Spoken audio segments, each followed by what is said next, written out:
What? What did you say? I told you that my mother will be living with us from next month.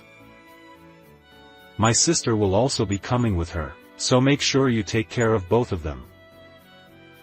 I was stunned. They would probably bully me and make me work like a slave. So, I decided to come up with a plan. Wait a minute. Why is the house empty? That's because everything in this house belonged to me. My name is Abigail, and I am a 35-year-old office worker. I have been married to my husband Andrew for a year. We met through a mutual friend. I like drinking alcohol and often go out drinking with friends who also like to drink. One day, I met Andrew at a drinking party through a friend. While we were drinking, Andrew came to the same bar and we started drinking together. We exchanged contact information and started drinking with a group of people and eventually started seeing each other alone. Andrew is the type of person who comes on strong, and I like that kind of person who pulls me along. So, I thought it was good to be dating him at that time. After that, we continued our relationship smoothly, and I think it was about a year later when he proposed to me. Andrew said, "I can't live without you in my life from now on. I want you to support me by my side forever. Please marry me," he said and gave me a ring. Of course, my answer was yes. I was a little late to get married on average for my age, and even considering having children, it was just in time. Besides, I loved him so much that I accepted his proposal. So we got married. However, there was something that bothered me a little when we got married. It was about his parents' house. We went to each other's houses to greet each other before we got married. Greetings to my parents ended without any problems. They didn't oppose it, and they said they would support us if we were happy with each other. But the problem was when we went to his parents' house. What? Are you 35 years old? You're quite an old lady. Yes, really. You're too old for your first marriage. Are you hiding that you're divorced? Despite being the first time we met, my mother-in-law and sister-in-law said such things. I couldn't believe my ears. Would they say such a thing to someone they met for the first time, especially to their son's or brother's fiancé? And what surprised me was that neither my husband nor my father-in-law tried to stop their terrible remarks. I thought it was okay for my father-in-law not to protect me because it was our first meeting, but I thought my husband should protect his wife since he was going to marry me. That was the first time I was disappointed in him. But I didn't feel like giving up on marriage. I still liked him at that time. But now I regret that I didn't make the decision to stop the marriage here. Even at the meeting of both families, my mother-in-law and sister-in-law said rude things. I was very angry because they said rude things not only to me but also to my parents. I thought I would try not to have anything to do with my in-laws as much as possible after I got married. Then we had a wedding ceremony and started our newlywed life. There were many concerns, but I thought I could finally spend happy days. That's what I thought. However, the newlywed life was completely different from what I had imagined. I can't do housework, so I leave everything to Abigail. What? But I'm working too. At least I want you to do some cleaning and laundry. Oh. No way. Besides, isn't that something a husband shouldn't do? What?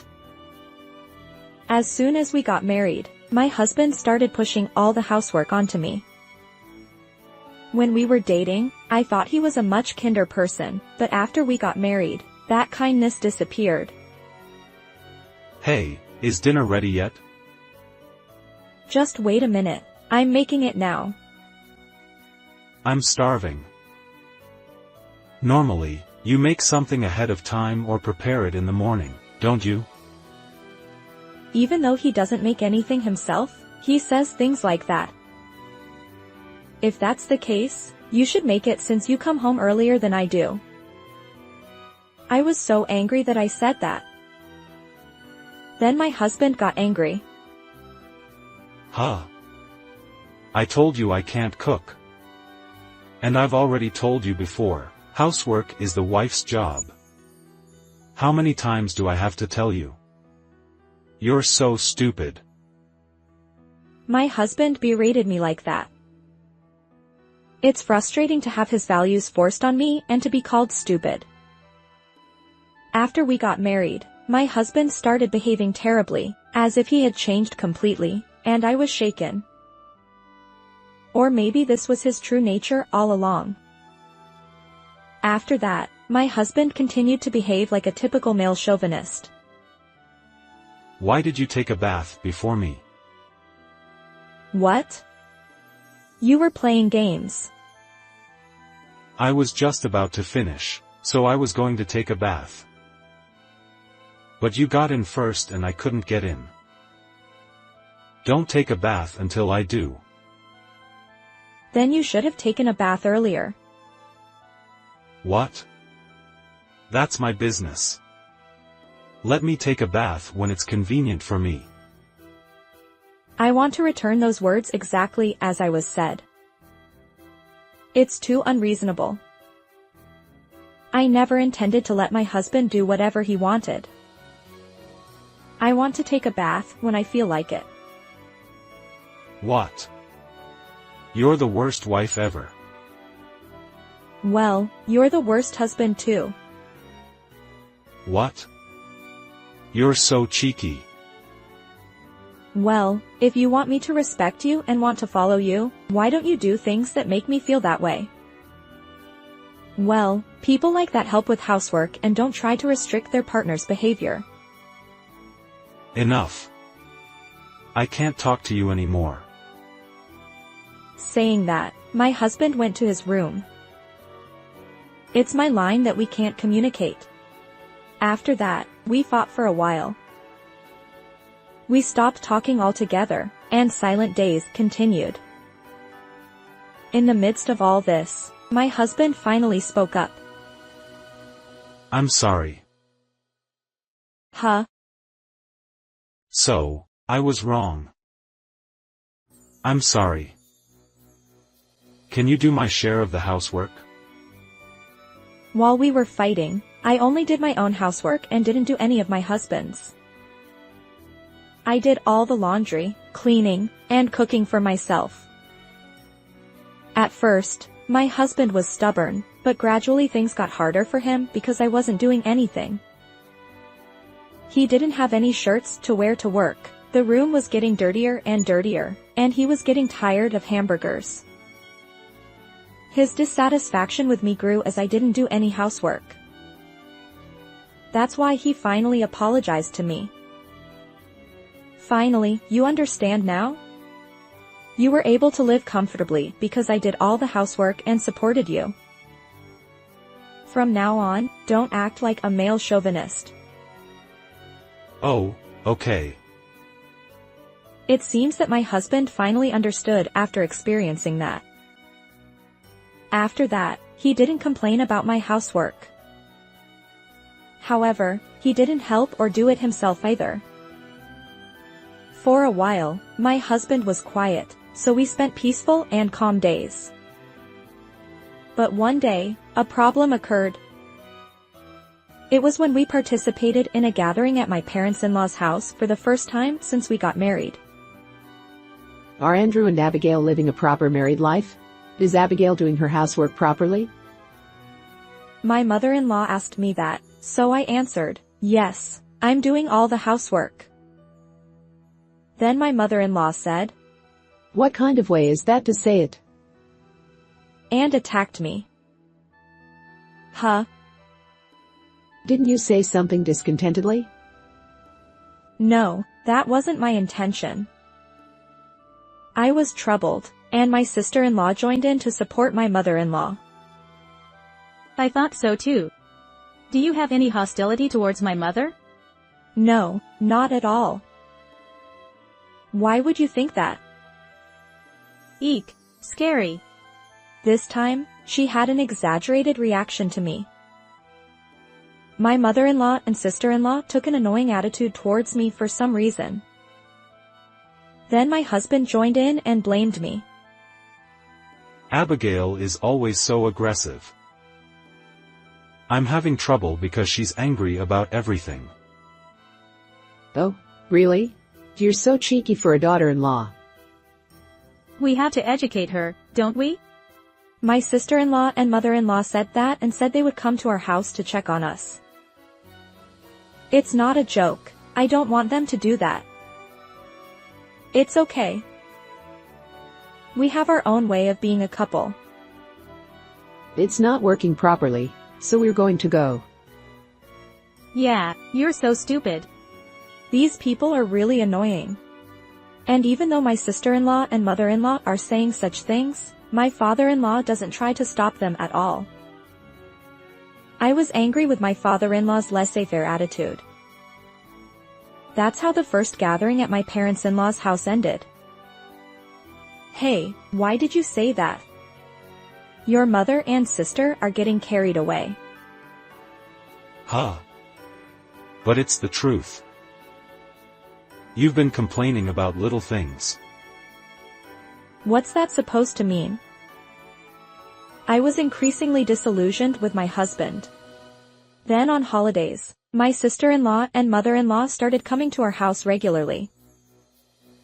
Every time they came, they complained about my housework, which was really tiring. Even though it was a holiday, my heart and body couldn't rest.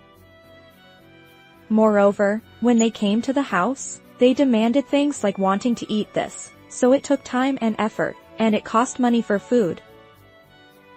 My husband has gained the support of his mother and sister and has started to get carried away again, and I was gradually reaching my limit. And I began to notice that my husband was hiding something. In the midst of all this, my husband said something outrageous. I'm going to live with my mother starting next month. What? What did you just say? So, I'm saying that I'm going to live with my mother from next month. My sister said she's coming too, so take care of both of them properly. I was stunned. Wait a minute. Why are you deciding that on your own? My father is going to be hospitalized. What? Hospitalized? Yeah, so my father did all the cooking and cleaning, so my mother and sister are having trouble too. What? I was shocked by the fact. I never thought that my father-in-law did all the housework. No, more than that, it's impossible for my mother-in-law and sister-in-law to come here. Those two will surely bully me and treat me like a slave. So I decided to come up with a certain strategy and execute it. I asked my parents for help in executing the plan. Why are Abigail's parents here? Oh, sorry, I took them without asking. Actually, the daughter of the president who my father is indebted to is getting married, and my parents are going to attend the wedding. So they're staying here. Really? If you're worried, why don't you go back to your parents' house? You won't be able to calm down here. Okay. I'll do that. After having that conversation with me in the room, my husband immediately returned to his parents' house. After seeing him off, I immediately moved my luggage into the car with my parents. Then, I had a recycling shop dealer who I had requested beforehand come and appraise the furniture and appliances, and sold them and had them taken away immediately. Now, there is nothing in this room except for my husband's belongings. I left a completed divorce form on the floor and left with my parents. 2 days later, my parents-in-law called. Wait a minute. Why is the house empty? My mother-in-law and sister-in-law were in a state of panic. And my husband was also panicking, saying, "Why are we getting divorced?" I calmly told them, I sold the furniture and appliances. Why did you do that on your own? Because they're all mine. What? Everything in the house was bought by me. Don't be ridiculous. You're being supported by Andrew. Don't lie. Well, whether you believe it or not doesn't matter. I can prove it. Hey, Abigail. Why are we getting divorced? That's because you've disappointed me so many times. You act like a male chauvinist, side with your mother and sister to berate me, and even decide to live together without my consent. That's unacceptable. Hey. What's wrong with valuing family? If that's the case, why don't you value your family by yourself alone? Well, I don't think you have the luxury of valuing family since you're unemployed. Why are you saying that? Wait a minute. Andrew, what does unemployed mean? I didn't hear that. I thought it was strange that he always came home early. So I caught up with his boss at the company where he worked and found out that he quit because he didn't like being scolded for making mistakes repeatedly. Oh, my. Moreover, that was 3 months ago. He's been lying to me all this time. I don't want to continue my married life with someone like that. So I'm returning your son who is not good enough. By the way, the rental room is in my husband's name, so please pay the rent properly. Well, since my husband is unemployed, he can't pay and will be kicked out and have to return to his parents' house. That's ridiculous. Abigail, help me. Yeah, who will do the housework if you're not here? Yeah, didn't you love me? Stop relying on me conveniently like that. I'll file for divorce even if I have to go to court. Let's communicate through lawyers. I said that and hung up the phone. After that, I divorced my husband through a lawyer. It seems that my ex-husband and his family returned to their parents' house reluctantly. However, they were hit by further misfortune. It seems that my ex-father-in-law had an affair with a nurse while he was hospitalized. My ex-father-in-law himself had considerable assets, and the nurse who aimed for that money tempted him. As a result, the ex-mother-in-law was divorced and the ex-mother-in-law and ex-sister-in-law were apparently kicked out of their house. They received compensation, but the ex-sister-in-law and ex-husband are unemployed. So the three of them live in an apartment, but they quickly run out of money and are in a poor state. Currently, all of them are working part-time jobs and barely making ends meet. It's really ironic, or rather, they brought it upon themselves. On the other hand, I returned to my parents' house and worked hard as a company employee. Recently, I got a raise, so I'm going to save money and accumulate assets while I can. How was this story? Please subscribe to the channel. See you in the next video.